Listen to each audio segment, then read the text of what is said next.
You and your colleagues come in today to talk about how you stepped up and took care of customers during the pandemic, and it's a bunch of baloney.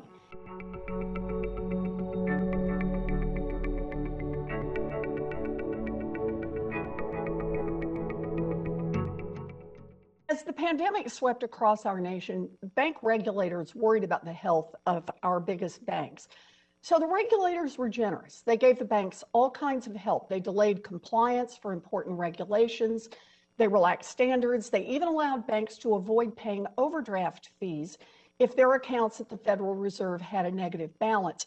Now, when asked why they were being so generous to the banks, the regulators explained that the banks would, in turn, help their customers. So how exactly did that work out? Let me start with you, Mr. Dimon. You are the star of the Overdraft show. Your bank, JP Morgan, collects more than 7 times as much money in overdraft fees per account than your competitors. So, Mr. Dimon, how much did JP Morgan collect in overdraft fees from their consumers in 2020?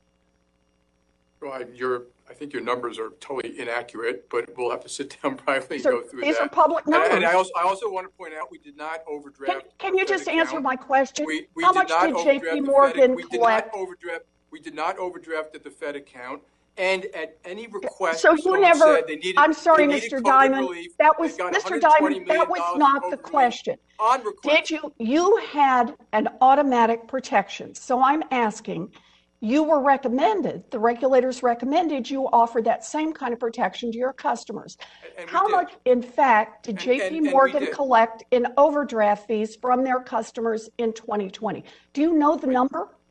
I don't know the number in front of me. But well, I actually have the number in front of me. Upon request, $1.463 billion.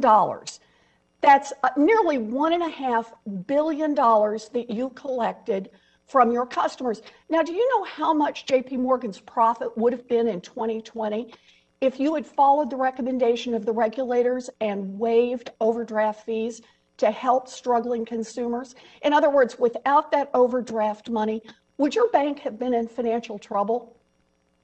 We waived the fees for customers upon request if they were under stress because of COVID. You know, I appreciate that you want to duck this question. Do you know how much your profits would have been if you'd actually waived overdraft as the regulators recommended? We waived the fees every time. The answer is your profits would have been $27.6 billion. I did the math for you. So here's the thing. You and your colleagues come in today to talk about how you stepped up and took care of customers during the pandemic, and it's a bunch of baloney. In fact, it's about $4 billion worth of baloney, but you could fix that right now. Mr. Dimon, will you commit right now to refund the $1.5 billion you took from consumers during the pandemic? No. Right now? No. No. That's right.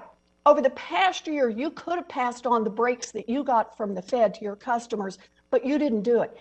Everybody else here, those other 3 bankers, will any of you agree to refund the overdraft fees that you collected? I didn't think so. So no matter how you try to spin it, this past year has shown that corporate profits are more important to your bank than offering just a little help to struggling families, even when we are in the middle of a worldwide crisis.